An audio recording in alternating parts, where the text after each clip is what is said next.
겨울이 서서히 물러가고 있습니다. 봄이 가까이 오고 있다는 생각이 들어갑니다. 2024년도 벌써 1월 지난 지가 오래되었고 6월 달도 오늘 셋째 주가 되었으니까 정말로 세월이 유수같이 빠르다라는 생각이 들어집니다.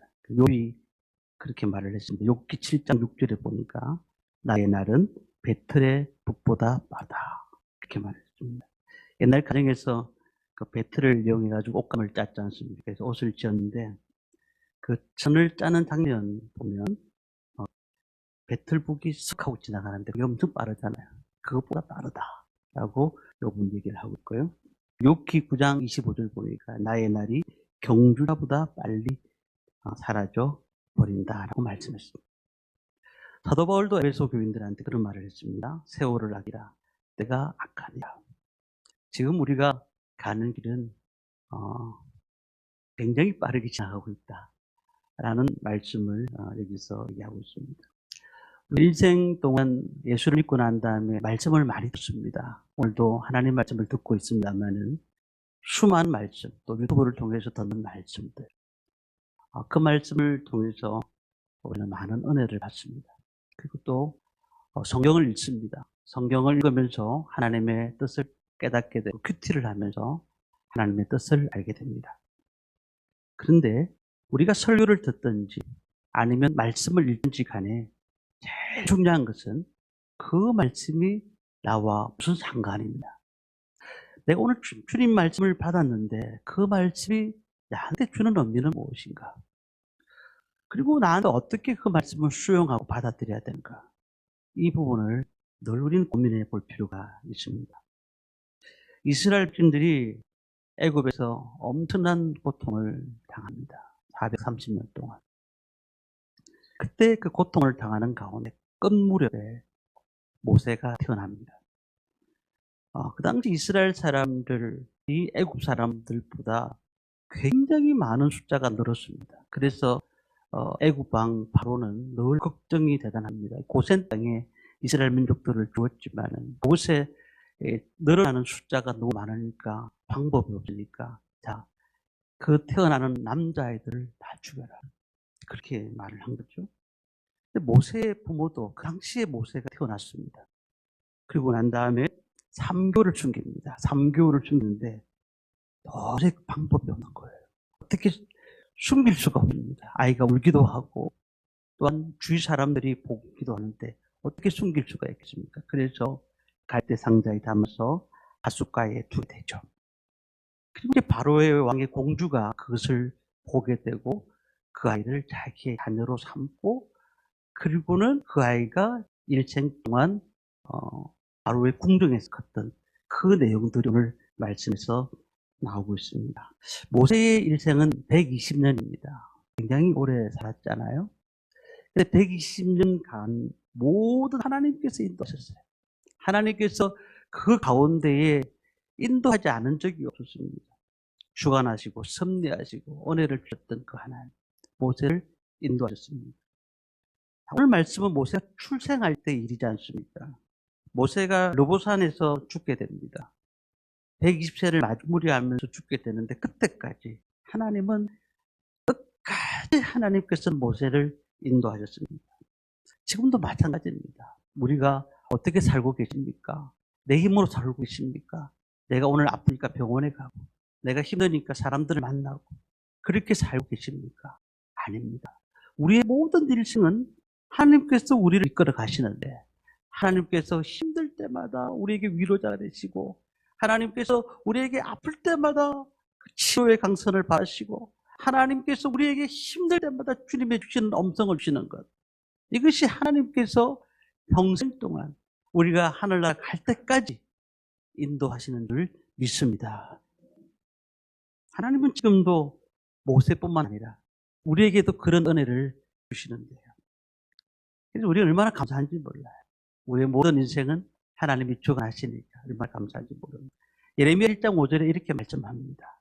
내가 너를 모태에 짓기 전에 너를 알았고 내가 배에서 나오기 전에 너를 성별하였고 너를 여러 나라의 선지자로 세워놓으라. 그렇게 말씀했습니다. 시대마다 하나님께서는 필요한 사람들을 세웠습니다. 지금 이 당시에 430년 동안 그 애굽 땅에서 있었던 그 이스라엘 민족들을 이끌어가기 위해서 모세를 세우신 것처럼 이 시대도 필요할 때마다 적절하게 사람을 세워가지고 하나님의 일들을 감당하게 하시는 겁니다. 우리 성도님들도 그냥 나오신 것이 아닙니다. 그냥 태어난 것이 아닙니다. 그냥 교회에 나오신 것이 아니에요. 그냥 예수 믿은 것이 아닙니다. 하나님께서 우리를 사랑하셨고 지금까지 하나님 은혜 가운데서 우리를 이끌어가셨고 어떠한 상황 가운데서 주님께서는 우리를 분명히 인도해 나가실 것입니다. 그래서 이사야서 43장 1절에 이렇게 말을 합니다. 야곱아, 너를 창조하신 여호와께서 지금 말씀하신다. 이스라엘아, 너를 지으신 이가 말씀하시니라. 너는 두려워하지 말라.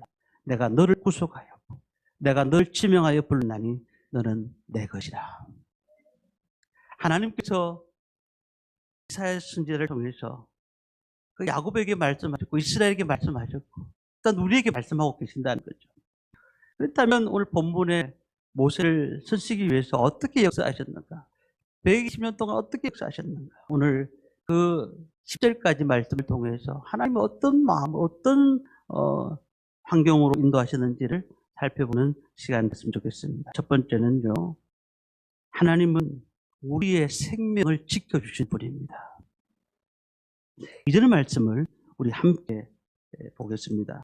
2장 2절 말씀을 같이 읽습니다.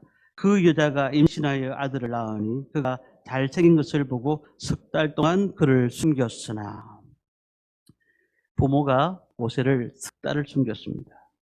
근데 1장 22절 내용을 보면 바로 왕은 이스라엘 민족에게 남자아이들이 너무 많은 것을 보면서 다 죽이라고 명하죠. 어머니도 엄청난 고민을 했을 겁니다. 이 아이를 어떻게 할까? 그런데 완벽하게 숨길 수가 없는 겁니다. 또한 임신했을 때도 표가 분명히 나왔을 것이고 히브리인들, 애굽인들이 조사를 하러 다닙니다. 언제 어떤 아이가 날 것이다. 언제 어떤 아이가 태어날 것이다. 조사를 합니다. 그리고 계산할 때가 되면 분명히 그 애굽인들이 와서 그를 죽일 수가 있습니다. 그런데 하나님께서는 모세의 생명을 지켜주셨습니다. 하나님께서 삶과 죽음 가운데서 모세를 세우시기 위해서 그의 모든 일들을 맡기시기 위해서 그를 지켜주셨다는 겁니다. 우리가 삶을 살다 보면 좋은 일만 있습니까? 어떨 때는 벼랑 끝에 딱 몰려요. 그냥 도저히 앞뒤 좌우에 도망갈 길이 없는 그런 가운데 딱 벼랑 끝에 있습니다. 그런데도 보면 하나님께서 큰 가운데서도 우리를 이끌어 가시는데 내가 생각하지 못하는 방법으로 내가 이해하지 못하는 방법으로 하나님 이끌어 가시는데요. 지금 모세도 그런 것 아니겠습니까? 한나가 기도를 그렇게 했습니다. 살리기도 하시고 죽이기도 하시고 높이기도 하시고 낮추기도 하시고 하나님은 우리를 살리기도 하시고 어떨 때는 죽이기도 하시고 어떨 때는 낮추기도 하시고 어떨 때는 높이기도 하시는 분이 하나님이시다. 그래서 시편 121편 5절에 보니까 이렇게 말씀합니다. 여호와는 너를 지키시는 자라. 여호와께서 내 우편에서 내 그늘이 되시다니. 나폴레옹의 군대가 적군을 통과할 때입니다. 그곳에는 예수를 믿는 잘 믿는 가부가 아이들과 함께 살고 있었습니다. 나폴레옹의 병사들은 모든 사람을 다 죽여버립니다. 그래서 많은 마을이 두려움에 휩싸였습니다. 그런데 그 가부가 아이들을 모아놓고 예배를 드립니다. 하나님, 우리를 도와주십시오. 그리고 하나님, 우리 가운데 성벽을 쌓아주십시오. 그렇게 기도하는 겁니다. 아이들이 그 기도를 듣더니 아이들끼리 얘기합니다. 성벽을 쌓아달라는 기도가 뭘까? 그 고민에 휩싸입니다. 그러다가 잠이 듭니다. 근데 그 다음날 일어나 보니까 그 어머니의 기도의 뜻을 알게 됐습니다. 그날 밤에 눈보라가 쳤는데 눈보라가 쳐가지고 그 마을들마다 전부 다 하얗게 다 만들어버린 거예요. 그때 아이들이 생각해 하나님은 살아계시구나. 성벽을 쌓아줬다. 그래가지고 그들이 마을인 줄 모르고 그냥 지나가게 만들었다는 사실이에요. 오늘 우리는요, 하나님의 영적인 삶을 살아가는 사람들은 하나님께서 우리 가운데 어려움과 아픔과 힘든 문제를 아시잖아요. 그래서 그 출입, 침입을 막으시는 분인 줄 믿습니다. 지난주에 저희 가정에서 어려운 일들이 있었습니다. 저희 아내가 갑상선 암 진단을 받고 수술을 수요일 날 했고요. 그런 가운데서 제가 말씀 안 드렸지만 제 몸이 너무 안 좋았습니다. 계속 몸이 안 좋아서 안 되겠다 싶어서 대장 내시경을 받았습니다. 둘 다 아프니까 너무 힘들더라고요. 둘 다 아프니까. 그리고 또 갑상선 수술하러 들어간 아내가 1시간에서 1시간 반이면 됩니다라고 얘기를 했는데 1시간, 1시간 반이 아니라 2시간이 더 나오지 않는 겁니다. 사람이 목회하다 보니까 기도를 하고 있는데도 긴장이 되는 겁니다. 2시간 반이 돼도 안 나와요. 3시간이 돼도 안 나옵니다. 3시간 10분이 되니까 이제 그제서야 주치가 나오는 겁니다. 나와서 그 갑상선이 목 가운데에 붙어 있어가지고 그거를 떼내는데 많이 힘들었다. 그래서 다 잘 떼냈다라고 얘기를 하시죠.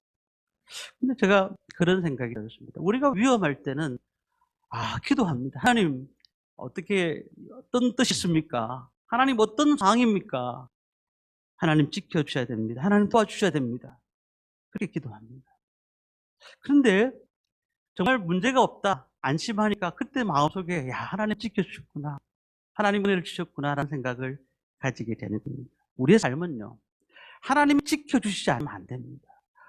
병만 얘기하는 것이 아닙니다. 우리 가운데 전반적으로 어떤 문제든지 어떤 환경에 있어든지 간에 하나님이 지켜주시지 않으면 우리는 1분 1초도 살아갈 수가 없는 사람들입니다. 그래서 시편 17편 8절 9절에 보니까 이렇게 말씀합니다. 나를 눈동자같이 지키시고 주의 날개 아래 그늘 아래에 감추사 그 앞에서 나를 압제하는 악인들과 나의 목숨을 누리는 원수들에게서 벗어나게 하소서. 위험과 죽음의 고비가 얼마나 많이 일생 동안 일어나겠습니까? 모세도 120년 동안 삶을 보니까 엄청난 일들이 많이 일어났습니다. 우리 연로하신 분들도 계시지만 정말 80년 동안 얼마나 많은 어려움들이 있었습니까? 죽을 고비도 넘길 수도 있고 그 아픔 가운데 있을 수도 있고. 그러나 하나님께서 우리를 분명히 사명에 있으시는 데려가지 않으시고 눈동자같이 지키신다는 사실을 믿으시기를 바랍니다. 두 번째는요, 이 모세의 일생을 보면은 나의 일생을 주관하신 하나님은 늘 좋은 사람을 만나게 하십니다. 좋은 사람을. 인생은 만남의 역사입니다. 그래서 우리 수많은 사람을 만났잖아요. 오늘 우리 교회 안에서도 만나지만 밖에 나가서 우리 성도들도 많은 아는 분들이 있을 겁니다. 그런데 누구를 만나느냐에 따라서 그 인생의 삶이 달라지는 겁니다. 2024년도에 올해도 우리 꿈이 있는 그 성도들은 좋은 만남을 가지시기를 바랍니다. 남자는 여자를 잘 만나야 되고 아내를 잘 만나요. 여자는 남편을 잘 만나요. 그래야 일평생 동안 행복하게 살 수가 있습니다. 공부하는 학생들은 좋은 선생님을 잘 만나야 됩니다. 그런데 일생의 큰 일들을 감당한 사람들을 보니까 좋은 멘토를 만났다는 거, 좋은 멘토를. 그냥 그 사람의 삶이 무너지고 그냥 낙심해 있는 가운데 있지만 좋은 사람을 만나가지고 그 인생이 바뀌는 일들이 너무나 많았다는 것을 보게 됩니다. 자, 출애굽기 2장 5절 말씀을 우리 다시 한번 읽어보겠습니다. 출애굽기 2장 5절 말씀입니다. 바로의 딸이 목욕하러 나일강으로 내려오고 시녀던 나일강가를 거닐 때에 그가 갈대 사이의 상자를 보고 시녀를 보내어 가져다가, 이 바로 왕의 딸 공주가 시녀들을 대동하고 나일강으로 목욕하러 왔다 이렇게 말을 합니다. 그런데 가만 보니까 어디서 우는 소리가 들리는 겁니다. 저 끝에서 보니까 상자 안에 우는 소리를 듣고 그 안에 열어보니까 아이가 울고 있는 겁니다. 그때 모세를 발견하게 된 것이죠. 그 모세를 발견했을 때 어떤 생각을 했었을까요? 아마 애굽 사람이 발견했으면 분명히 죽였을 것입니다.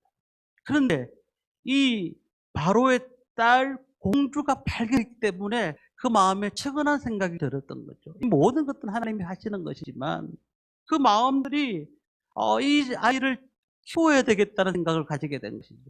이게 하나님의 만남이라는 겁니다. 그래서 바로의 공주를 만났을 때 모세는 살게 되고 사는 것과 더불어서 궁정에서 살게 됩니다. 그러니까 우리가 생각할 때에 참으로 우리의 삶은 아무것도 아닌 것처럼 보이지만 하나님께서 그 만남을 통해서 일을 하신다는 것을 보게 되면서 정말로 최고의 만남을 가졌다는 거예요.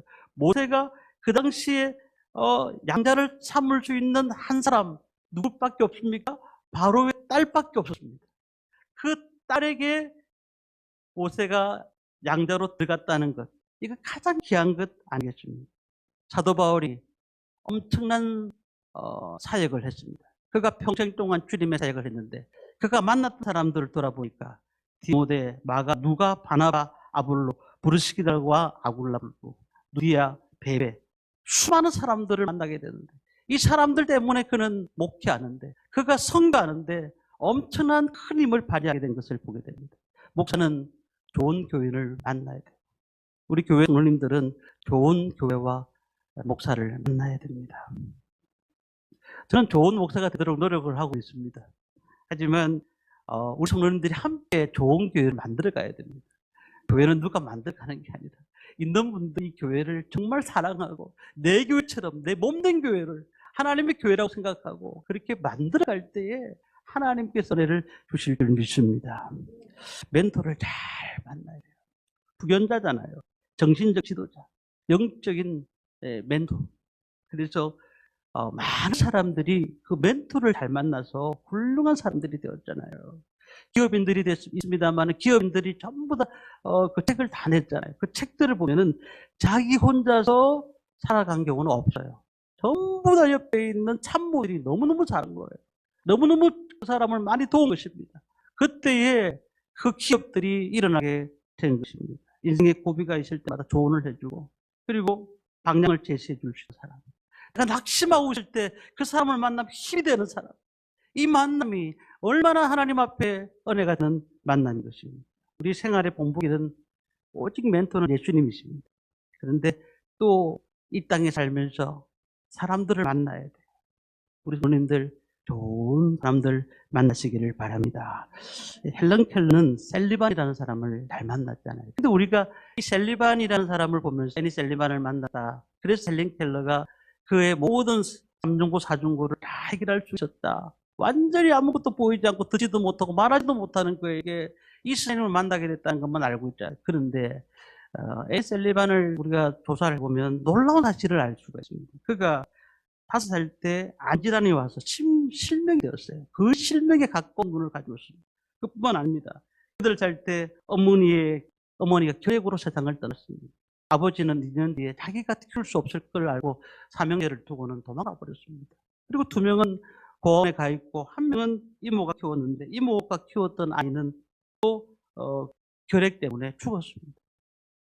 그러니까 뭐가 아무것도 보이지가 않아요. 그런 가운데서 그가 공부를 하게 되고 그런 가운데서 장애인이 장애인을 세워나가는 건 쉬운 게 아니지 않습니까? 그런데 헬런 켈러를 세워나갔어요. 헬런 켈러는 가장 중요한 사람이 이 셀리반이잖아요. 우리가 어떤 사람을 만나느냐에 따라서 인생이 달라지는 것입니다. 정말 끝없는 노력을 통해서 끝없는 좋은 만남을 통해서 일어난 것입니다. 오늘 우리가 하나님 앞에 어떤 사람을 보기를 원하십니까? 우리가 필요한 것들이 뭘까요? 물질이십니까? 아니면 사랑이 결핍하십니까? 우리 가운데 없는 것들이 있습니까? 하나님께서 우리 좋은 사람들을 붙여주실 줄 믿습니다. 또한 새로운 분들이 이렇게 왔습니다. 그러면 그분에게 다가가서 같이 얘기도 나누고 그리고 또한 그들이 어려운 것들이 무엇인가를 살펴나가고 이런 우리 멘토 역할도 우리는 감당해야 됩니다. 세 번째는요. 이 모세 일생을 보니까 합력하여 선을 이루시는 것을 보게 됩니다. 우리 7절 말씀을 함께 보겠습니다. 같이 읽습니다. 그의 누이가 바로의 딸에게 이르되 내가 가서 당신을 위하여 히브리 여인 중에서 유모를 불러다가 이 아이에게 젖을 먹이게 하리까. 배고파 우는 아이를 딱 보니까 이제 모성애가 발동이 된 겁니다. 배고파 우는 아이를 보니까 이제 자기도 마음이 감동이 되는 것이죠. 그래서 미디암이 그 중에 숨었습니다. 누구죠? 미디암이? 모세의 누나입니다. 모세의 누나는 나이가 차이가 좀 있었던 것 같아요. 그래가지고 뛰어가가지고 이 아이를 책임질 부모를 소개를 하게 됐죠. 유모를 소개해 주겠다고 하는 거죠. 그래서 9절에 보니까 바로의 딸이 그에게 이르되 이 아기를 데려다가 나를 위하여 젖을 먹이라. 내가 그 싹을 주리라. 여인이 아기를 데려다가 젖을 먹이더니. 야, 한번 인생을 보십시오. 처음에 막다른 골목, 절벽 가운데 있었잖아요. 모세를 죽일 수밖에 없는 상황이었습니다. 그런데 지금 지혜를 주셨습니다. 그래가지고 갈대 상자를 만들어서 그 강가에 아이를 두고 난다. 이것이 하나님께서 은혜를 주셔서 얼마나 감사한지 공주를 만나게 되고, 그 공주가 또한 자기가 키울 수가 없으니까 그 옆에 있는 어머니를 모셔다가 또 돈을 받게 되고 양육하게 되고, 그리고 또 이 모세는 40년 동안 그 애굽에 살면서 권력까지 얻게 됐으니까, 이야, 정말로 하나님께서 협력의 선을 이루시는 거예요. 우리가 그러니까 답답해할 필요가 없습니다. 하나님 인도하시는 분들은요, 하나님께서 나중에 보니까, 돌아보니까 합력하여 선을 이루신다는 사실을 알게 된다는 겁니다. 그래서 한숨이 변해서 기쁨이 됩니다. 환난과 고통이 변해서 축복이 되게 하실 줄 믿습니다. 로마서 8장 28절 보니까 이렇게 말씀합니다. 우리가 알거니와 하나님을 사랑하는 자 곧 그의 뜻대로 부심을 입은 자에게는 모든 것이 합력하여 선을 이루느니라. 믿음으로 사는 성도님들, 하나님께서 그를 붙들어 주심을 믿습니다. 아무것도 보이지 않아요. 우리 가정에 아무것도 힘이 들어요. 아무것도 할 수가 없어요. 그렇지만 하나님은 우리를 분명히 인도하시고 우리 가운데 우리를 이끌어 가신 것을 믿는다면, 하나님께서는 이 모세에게 합력하여 선을 이루게 하신 것처럼 우리 가정 가운데, 우리 삶 가운데 그렇게 하게 될 줄 믿습니다. 우리는 함부로 낙심하지 마십니다. 낙심하면 안 됩니다. 어떨 때는 정말 답이 보이지 않고 기도해도 기도 응답이 안 되고 답답합니다. 그렇지만 합력하여 선을 이루십니다. 나중에 보니까, 돌아서 보니까 하나님이 다 해결해 놓으셨고, 내가 생각하는 방법이 아닌 하나님이 생각하는 방법으로 모든 일을 다 진행시켜 놓으셨다는 사실입니다. 우리가 여리고성을 무너뜨릴 때 보십시오. 여리고성을 무너뜨릴 때 어떻게 했습니까? 6바퀴를 조용히 돌았습니다. 7번째까지 돌 때까지도 여리고성 금이 하나 안 갔습니다. 그런데 7바퀴 돌 때에 소리를 치면서 나팔을 불면서 돌 때에 완전히 끝나는 순간 여리고성이 안으로 다 무너졌습니다. 마찬가지입니다. 나아만 장군이 나병에 걸려가지고 힘들어했을 때 이 엘리사를 찾아가잖아요. 계집종의 얘기를 듣고는요. 그 엘리사를 찾아가고 난 다음에 엘리사는 나오지도 않습니다. 그리고는 요단강에 가서 7번 몸을 담궈라 얘기했습니다. 화가 났습니다. 그런데 여기까지 왔으니까 옆에 있는 사람들이 다들 그냥 한번 해보자고. 그래서 6번 동안 요단강에서 물을 담갔는데도 조금도 나을 게 없어요. 그런데 7번째 들어갔다 나오니까 깨끗해졌다는 거예요. 그러니까 우리가 생각하는 생각, 우리의 판단, 내가 이 정도 했으면 하나님 이 정도 해주셔야 되는 거 아니냐, 내가 이 정도 했으면 하나님께서 다 해주셔야 되는 거 아니냐, 조금이라도 보여야 되지 않느냐. 아닙니다. 하나님은 말씀대로 행하시는 분이에요. 그래서 우리의 생각과 우리의 판단을 절대로 두지 마시기를 바랍니다. 여기서 생각할 수 있는 건 뭐예요? 하나님의 때가 중요한 겁니다. 하나님의 때가 되매, 하나님이 우리 가정의 때가 되매 역사하신 줄 믿습니다. 우리 어려운 문제가 풀리지 않는 것, 묵묵히 십자가를 지고 따라가십시오. 그렇다 보면 나중에 보면 영광의 부활의 능력이 우리 가운데 나타날 줄 믿습니다. 신명기 15장 9절에 보니까 그런즉 너희는 이 언약의 말씀을 지켜행하라. 그리하면 너희가 한 모든 일이 형통하리라 말씀하셨습니다. 마지막으로 이 모세의 일생 가운데 주관하셨는데 그 모세의 기도를 들으신 겁니다. 그 어머니의 기도를 또 들으신 겁니다. 우리 10절 말씀을 함께 읽겠습니다. 그 아기가 자라매 바로의 딸에게로 데려가니 그가 그의 아들이 되리라. 그가 그의 이름을 모세라 하여 이르되 이는 내가 그를 물에서 건져였음이라 하였더라. 아멘. 보통 이제 젖을 먹이는 기간을 1년으로 보고요. 그리고 난 다음에 그 후에는 한 39년은 아마 왕궁에 들어가서 생활을 했을 것입니다.